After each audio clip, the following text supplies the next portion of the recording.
hagararira aho ngaho ugeze nyama oya gabanya hamu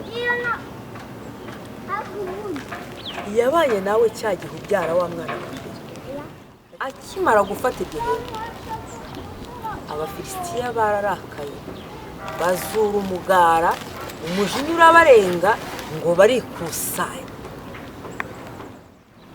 Uwiteka Imana yacu ishobora kandi izi byose iyibera hose icyarimwe ari muri control. Inshuti bakunzi bavandimwe dusangiye amahoro muri Kristo, dusangiye agakiza, dusangiye ugucungurwa kwacu nk'uko narabibijeje narabibamenyesheje ko iyi JT Empire TV izajya icishaho ijambo ry'Imana. Mbanje kubasuhuza mwiriweho mwaramutse muri amahoro. Nari nsuhuje abo aya masaha ari ku manywa ariko sinirengagiza naho ari mu gitondo. Reka mbwire n'abagiye kuryama ngo muramuke, biraterwa nawe aho uherereye, ariko Imana yacu, Imana yumva abasenga, Imana igirira neza abayikunda, Imana ivuga ngo mushakane umwete muzambona, Imana iza ubwoko bwayo, iza abana bayo, iza abantu bayo, ishimwe kandi bambere umugisha mwiza. Ndongera kubabwira ngo uyu munsi mwiza cyangwa se we niba bwamaze kwira ugira ijoro ryiza, niba ari mu gitondo ugira igitondo cyiza, hanyuma unyemerere unkurikire tuganireho gatoya ku ijambo ry'Imana. Kandi n'ukuri nzi neza ko haba wowe cyangwa nanjye twembi biratugirira umumaro nta n'umwe usigaye. Mbanje kwihanganisha abantu bose bafite ikibazo, uwabagize ikibazo gitandukanye ntamenya ngo ni ikihe. Ushobora kuba ufite ikintu kikubabaje, ushobora kuba ufite ikintu kikubangamiye, yewe wowe ufite amarira urimo kurira, amarira yaba ari menshi cyangwa ari make bitewe n'umubabaro wagize, icyaba cyawuguteye cyose ndakubwiye ngo inkori. Ndagira ngo nkwibwire ntihangane, ndagira ngo nkwibutse yuko dufite Imana ihoza amarira, Imana ikiza ibisebe, igakiza inguma, ikazomora, yewe hari n'igihe igira kigasibanganya n'inkovu. Reka rero nkubwire ngo nyabuneka ukabyara amahoro ya Kristo asakare mu mutima wawe. Wifurije ko amahoro y'Imana yagaruka mu mutima wawe wowe wari uyabuze, kuko Imana yacu ni itanga amahoro kandi amahoro ntagurwa. Uyu munsi ndagukomeje. Waba ufite ikibazo cy'abana mubyeyi, waba ufite ikibazo cy'urushako, waba ufite ikibazo cy'imibereho ya buri munsi, waba ufite ikibazo cy'ubukene, waba ufite amadeni, waba wenda guterezwa cyamunara se, ikibazo cyose waba ufite ndagukomeje. Umura bucya bwitwa ejo, imvura iragwa ariko igahita, kandi nta joro ridashira uhaza amanywa.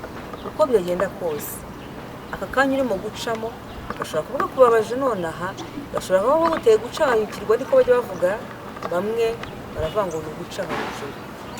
Ariko ndakwinginze ngo wite umutwe, garukira aho ugeze. Ibuka yuko hari icyo Imana yakoze mu munsi washize ejo cyangwa se ejo bundi, ndavuga hashize. Ibuka yuko yenda tuvuge nyamara hari icyo Imana yakoze, bitekerezaho gato wongere wisuzume. Reka mvuge ngo Imana yo mu ijuru, Imana yacu, Imana igirira neza abantu bayo, ikugirire neza. Wowe nkurikiye rero, nkurikiranye amasaha, nari mbanje kugukomeza, ariko nagira ngo dusome hamwe ijambo ry'Imana, kandi nkuzaniye ijambo rivuga ngo nyabuneka tegereza. Nshuti muvandimwe, yemera utegereze. Tegereza ihangane gato. Ushobora kuba bigucanze ukaba ugiye kubivamo kandi igihe cyabyo cyari kigeze, nyamara wasanga byari bigeze ku marembo, wowe ukaba ugiye gusohokera mu gikari ukabisiga, nyamara wasanga byari bigiye gushya. Ushobora gusanga ku mbabura biri gutogota, ukaba ushaka kubirya bitarashya. Ihangane wibonje aho kabyara wenda kwingira. Reka twihangane, nyabuneka tegereza, ambara izindi mbaraga. Umwami Imana uyu munsi icyama akakumpera imbaraga, ukambika izindi mbaraga zigufasha zikaguha gutegereza. tegereza nshuti yawe. Udategereza bijya biruhanya, udategereza bijya bigora, udategereza bituma twihuta akenshi tugakora ibyo twagombye gukora wenda ejo tukarara tubikoze nonaha cyangwa uyu munsi. Kandi iyo ukoze ikintu ugomba gukora ariko ukagikora mu mwanya utari uwo ugomba kugikoramo, byanze bikunze bigira ingaruka. Ni byiza ko ikintu gikorwa mu mwanya wacyo mu gihe cyacyo kigakorerwa igihe. Reka mbaho urugero dusomye mu ijambo ry'Imana. Tugende tugiye muri Samweli wa mbere ibice 13. Nushaka duhere ku murongo wa 8. Umutwe w'ijambo uravuga ngo ubwira bwa Sawuli. Reka dusome muvandimwe. Ushaka ufite Bibiliya yawe wayifata nk'uko kwanjye tugafatanya gusoma ijambo ry'Imana. Utanayifite nta kibazo wareba muri telefone cyangwa ukankurikira tukajyana. Sawuli amarayo iminsi 7 ategereje Samweli nk'uko yamutegetse. Ariko Samweli ataraza i Gilugali, abantu baratatana bamushiraho. Nuko Sawuli aravuga ati nimunzanire hano igitambo cyoswa n'ibitambo by'ishimwe yuko turi amahoro. Ahera ko atamba igitambo cyoswa. Akimara gutamba Samweli arabaraje, maze Sawuli arasohoka ajya kumusanganira ngo amuramutse. Samweli aramubaza ati ibyo wakoze ni ibiki? Sawuli aramusubiza ati nabonye abantu banshizeho batatana. Nawe ntiwaje mu minsi yategetswe, kandi Abafilisitiya bari bamaze guteranira i Mikimashi. Bituma nibwira nti ubu ngubu Abafilisitiya bari bumanukire i Gilugali bantere, kandi ntarahendahenda Uwiteka ngo abe umugisha. Nicyo gitumye nihata ntamba igitambo cyoswa. Maze Samweli abwira Sawuli ati wafuditse, numva itegeko Uwiteka Imana yawe yagutegetse. None Uwiteka abakomeje ubwami bwawe mu Isiraheli iteka ryose. Ariko noneho ubwami bwawe ntibuzagumaho. Uwiteka amaze kwishakira umuntu umeze nk'uko umutima we ushaka, kandi niwe Uwiteka yashyizeho kuba umutware w'ubwoko bwe, kuko utumviye icyo Uwiteka yagize gute yagutegetse. Imana itugirire neza. Aya magambo araremereye, ahari igihe nayumva ukwanjye, nawe ushobora kwiyumva mu bundi buryo bwawe. Ariko reka tugendane gatoya, nkurikireho gato, hanyuma nawe uzame komenti muri channel munsi. Umbwira uko byumva, kuko nifuza ko dusangira ijambo ry'Imana kandi twese hamwe tukagendanamo neza. Uyu Sawuli ni umugabo ngo wari muremure cyane mu Bisiraheli bose. Tekereza umuntu muremure cyane waba uzi ku giti cyawe. Utekereza n'abagufi cyane waba uzi ku giti cyawe. Utekereza n'abaringaniye barimo hagati, nawe witekerezeho ukureshya. Bibiliya iratubwira ngo uyu mugabo yari muremure cyane mu Bisiraheli bose. Icya kabiri, uyu mugabo Bibiliya ivuga ko yimye ingoma muri Isiraheli amaze kugira imyaka 30 y'ubukuru. Uko nabisomye, nawe niba ari kuba bisomye simbizi, ariko jye nuko nasomye. Hanyuma uyu Sawuli yabaye umwami w'Abayisiraheli igihe Abayisiraheli bari bamaze kuvuga ngo Mana kugendana natwe biraturuhije, biragoye, ubona tugendana n'umuntu tutabona tutazi. Aha bigeze rero dushakira umuntu umeze nkatwe, abe muri twe wo muri twe atuyobore. Hakurikiyeho yuko Imana yabirebye ngo birayibabaza, ariko iravuga iti reka abantu ibyo bashaka. Nguko uko Imana yacu itagiza ngo iguhatirize, igutegeke ku ngufu ngo kora iki, kuko izi neza ko muri wowe hari uburyo yagushyizemo ikurema bugufasha nge nawe hari iby'Imana yaturemanye bya mbere by'ibanze bimfasha kumenya ngo icyiza n'ikibi ni ikihe. Ni nayo mpamvu mu ijambo ryayo yavuze ngo dore imbere yawe hari inzira ebyiri, urahitamo iyo unyuramo. Abayisiraheli rero bahisemo kutayoborwa n'Imana direct, ahubwo bahitamo ko Imana ibaha umuntu umeze nkabo, usa nabo, ubana nabo, bamenyereye nkabo. Yumvire nawe ra, bahisemo umuntu urwara, bahisemo umuntu usaza, bahisemo umuntu ukora ibyaha, bahisemo umuntu w'umunyantege nke, umuntu ucumura, umuntu usaza agapfa nkabo. Nguwo bihitiyemo. Ngayo amwe mu mahitamo ajya turanga mu buzima bwacu bwa buri munsi, ugashiduka wahisemo amahitamo utakagombye guhitamo. Ngashiduka jyewe nahisemo inzira ntakagombye kunyuramo. Ariko reka nkubwire, bijyanze bikunze, iyo uhisemo ibyo utakagombye guhitamo, iyo mpisemo ibyo ntakagombye guhitamo, bingiraho ingaruka vuba cyangwa kera. Abayisiraheli rero bamaze guhitamo icyo, Imana ibahitiramo umugabo wari muremure cyane witwaga Sawuli. Sawuli amaze kwima ingoma, Bibiliya iravuga ngo yari umurwanyi, yararwanye, ariko mu gutsinda kwe agiraho aho umuhungu we witwaga Yonatani amugabira igikingi. Ikingi yamugabiye, nusoma neza haruguru ho gatoya, ngo cyari igikingi cy'Abafilisitiya cy'ahantu bita Igeba. Noneho ngo umunsi umwe bukeye, Yonatani amaze kwigarura icyo gikingi agitsindiye, ngo ise Sawuli aho yarari avuza ikondera, ngo arishimye. Iyo usomye haruguru, ngo nuko ngo bukeye Yonatani anesha abanyagihome cy'Abafilisitiya k'Igeba.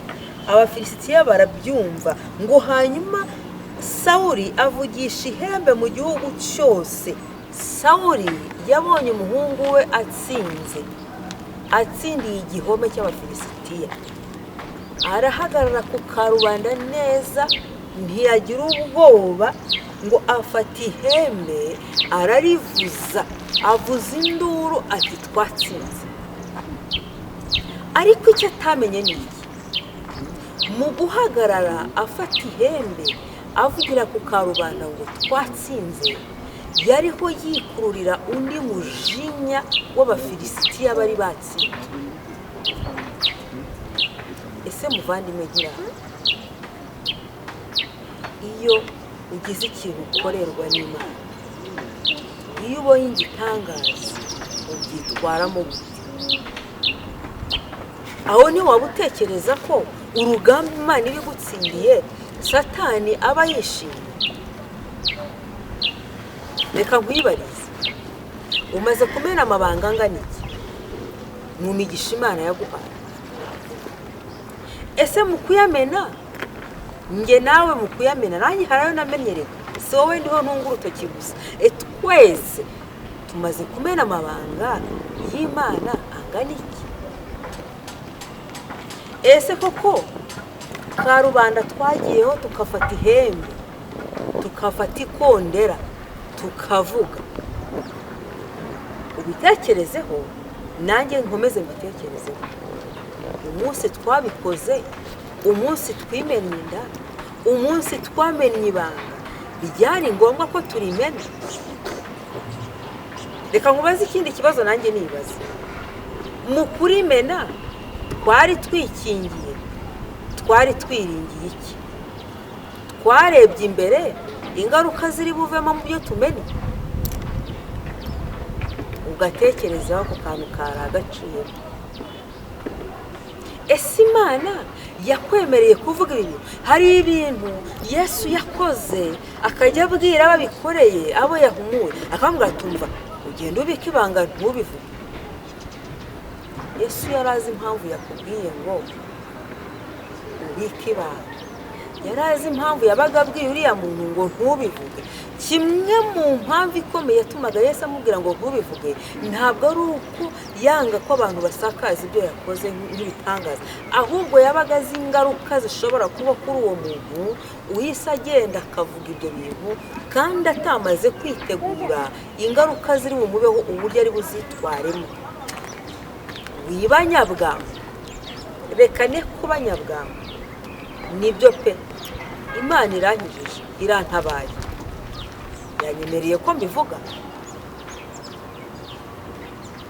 Ngeze ku ruhe rwego rutangaza ayo makuru.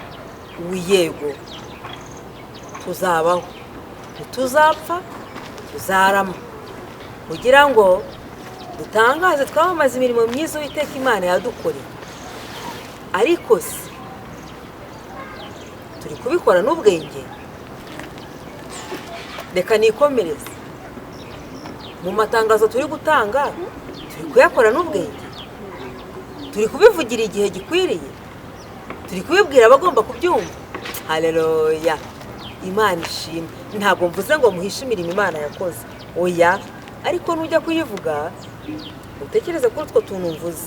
Reka twikomereze. Sawuli rero akimara gufata ihembe, yafashe ihembe avuga ibitangaza byakozwe n'umwana we ko banesheje, batsinze urugamba, ariko ntiyari yiteguye ngo abanze. Hari uwavuze ngo mbere yo gusimbuka ngo urabanza ugasitera intambwe usubira inyuma, position. Haleluya, hagarara, uhagaze muri iyo position, ariko njye mpagaze mu yihe. Sawuli rero yavuze, atangaza amakuru, ariko atarabasha kumenya uko ubwe ahagaze, atiteguye igishobora guturika nyuma yo gusakuza. Reka rero nkubwire, Sawuli akimara gutangaza ayo makuru, akimara gufata igihembo, Abafilisitiya bararakaye, bazura umugara, umujinya urabarenga, ngo barikusanya neza, bahita bamanuka baramutera, bamuterana umujinya, bamuterana imbaraga, bamuterana umubare mwinshi. Sawuli atiteguye, hagarara rero bimucanga. Sawuli biramucanga, Sawuli biramurenga. Umubare w'abantu yari afite, ngo yari afite abantu 2,000. Nimba ntibeshye, reka mbirebe neza, ejo ntazagirana ikibazo nawe. Kuko ku bice 13 ku murongo wa mbere ngo Sawuli ubwo yimaga yari amaze imyaka 30, ngo kandi amara imyaka 2 ku ngoma muri Isiraheli. Hanyuma ngo bukeye Sawuli yitoranyiriza abantu mu Bisiraheli 3,000. Birika avuga ngo muri 2,000 byabanaga na Sawuli. Niko kuri, sinibeshye. Yari afite abantu 2,000 babana nawe, kandi ubwo nibavuga 2,000 wumve ko ari ingabo. Izo ngabo zose zibonye Abafilisitiya zigira ubwoba.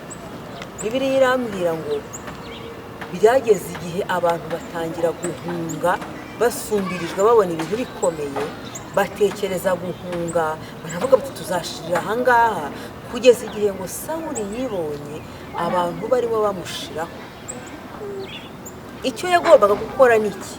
Yabonye agize ubwoba, hari gahunda y'uko agomba gutamba ibitambo hamwe n'umuhanuzi witwaga Samweli. Mu gihe bagomba gutamba ibitambo byo gushima Imana no kuyibaza uko biri bugende, Sawuli yageze igihe arasumbirizwa. Uko tumaze kubisoma ngo Samweli yari ataramugeraho, ariko Sawuli igitero kimubana kinini, ubwoba buramurenga, nkuko nawe urimo kwireba ukabona byakurenze, uriho urireba ahangaha uri ukavuga utumva amatangazo ya cyamunara neza neza, dore ibyapa baje kubimanika karabana. Mugisinzira urimo urabireba ukabona ibintu byakomeye pe.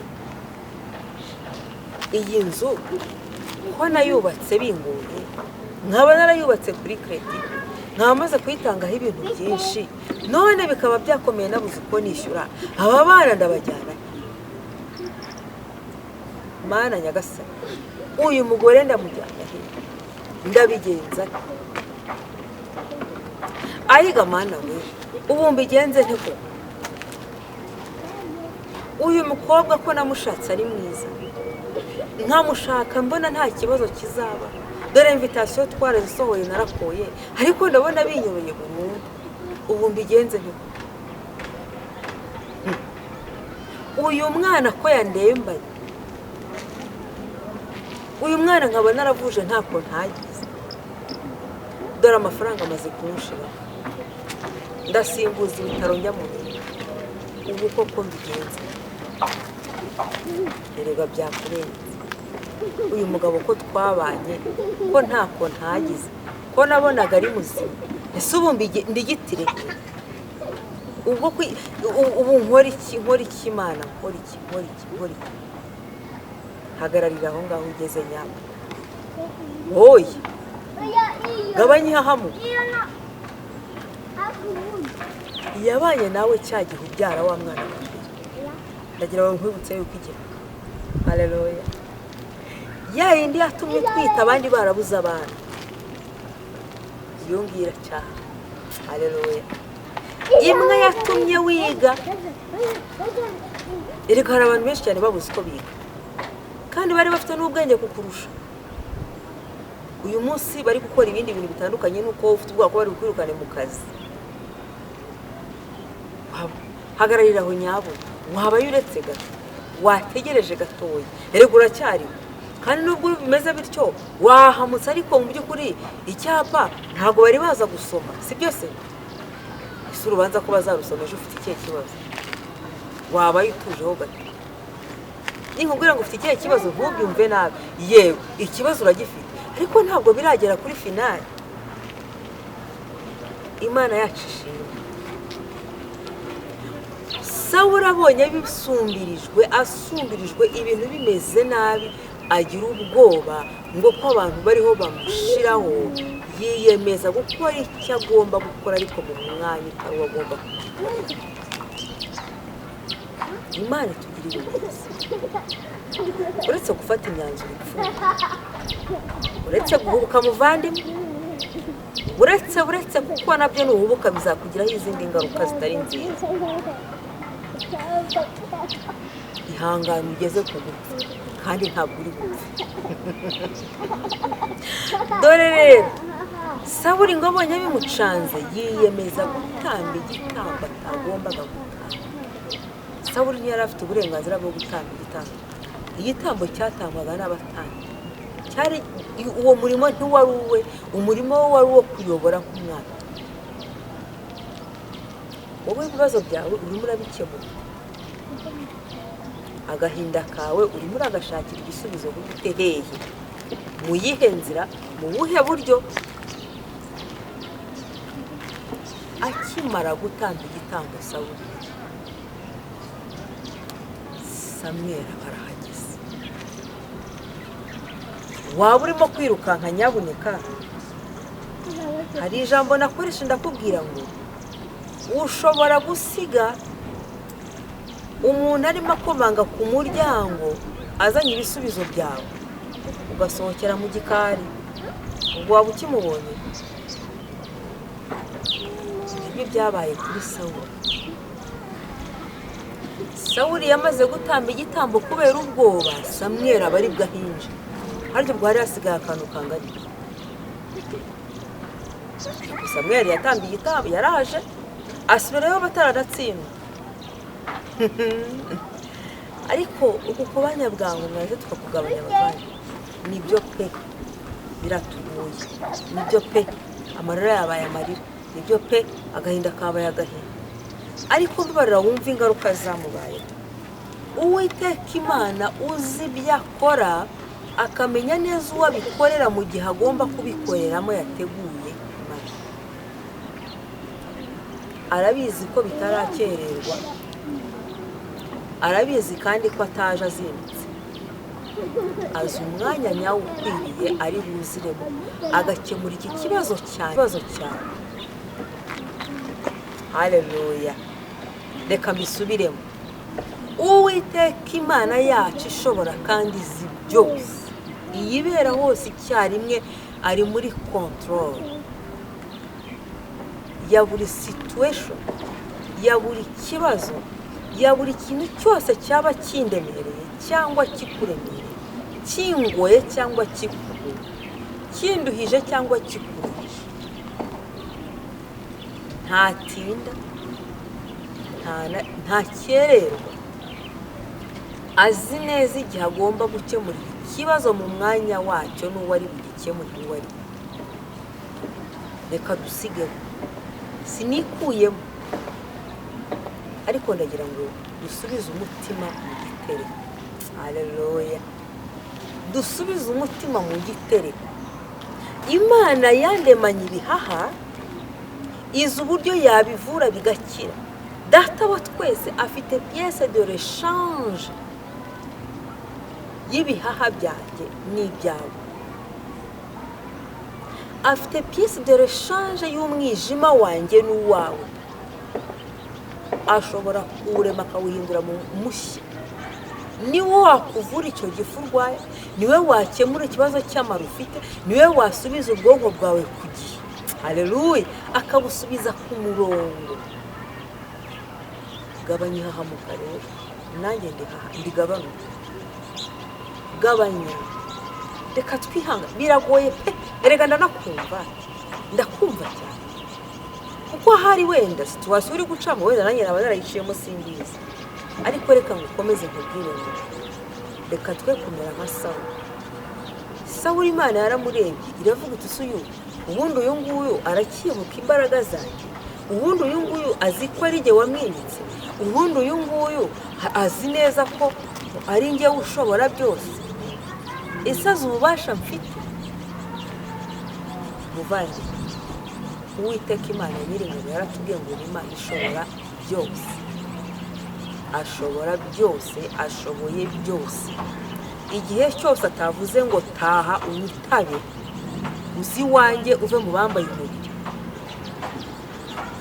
aracyafite ububasha bwo kuba hari ikintu yagukorera. Aracyafite ububasha bwo kuba yakemura icyo kibazo ufite, ureba utekereza ko cyamaze kurenga ubwenge bwawe.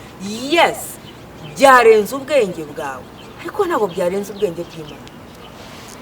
Yes, uri kubona byarenze ubushobozi bwawe, ariko ntabwo byarenze ubushobozi bw'Imana. Yewe, ahubwo wowe icyo musaba, hagarara neza mu mwanya urimo, usubize amasimo, uvuge ngo koko ahantu mpagaze n'amaguru yanjye abiri niho Imana ishaka. Ese niho nagombye kuba mpagaze? Ese uyu mwanya ndimo niho nagombye kuba ndimo? Nusanga ariko bimeze, uvuga uti rero Mana, yewe ububasha bwanjye n'ubushobozi bwanjye n'ubutware bwanjye n'ubwenge bwanjye, njyewe wese guhera mu bworo bw'injye kugera mu musatsi, ndabona nasumbirijwe, ndananiwe, ariko icyo ngiye gukora ndayamanitse, ndagutegereje. Haleluya! Nutegereza, amaherezo biraza kwemeza ubutware. Nyamara ntabwo biri budutere ingaruka mbi, kubera ko turaba duhaye Imana icyizere cyacu. Data aravuga ngo ngirira icyizere. Nivuga Data wumva Uwiteka, kuko yatwemereye kuba abana be, ngo ntabwo tukiri abagaragu. Yewe nta nubwo tukiri ubwoko gusa, yatugize abana. Natangiye nkubwira rero ngo tegereza, nyihanganire. Iri jambo ndikubwiye nanjye nibwira, nyemerera dutegereze, dufatanye, duhumurizanye, dufatane urunani, dukomezanye amaboko, tuyazamurane nk'uko Mose bayamuzamuriye agatsinda agategereza Imana. Haleluya! Reka dutegereze Imana, kandi ndabikwingingiye mu mutima, mbikuye mu ndiba y'umutima wanjye ngo utegereze Imana. Ukuraho urucantege rwose no mu matwi, ukureho ibiguhitaho n'ibihinda, ukureho ibica mu maso n'amatwi yawe. Utegereze Imana, utumbire Imana, uyitegereze. Ndakubwiza ukuri, nuyiringira ukayizera ukayitegereza, ntabwo izagukoza isoni, ntabwo izakumwaza, ntabwo izagutererana, kuko nayo ntabwo yakwemera ko izina ryayo ritukwa ku bwawe. Imana yacu rero iduhana umugisha twese. Reka nsoreze aho ijambo ryari mvuga ijambo nari mpawe ryari iryo, uze kwihangana ukomeze uryuze uritekerezeho uryibazeho umenye aho uhagaze aho ugeze utumbire kandi nimba hari icyo Imana yavuganye nawe niringiye neza nashidikanya ko no gusohora izagisohoza. Imana yo mu ijuru ribane natwe, mwibuka gukora subscribe, like, share ndetse na comment. Ibiganiro nakazaza kazajya gahora kaza Imana uko izajya idufasha tuzadusangira ijambo ry'Imana. Bivuza ko hari ikindi kintu twavugaho ku ijambo ry'Imana muri comment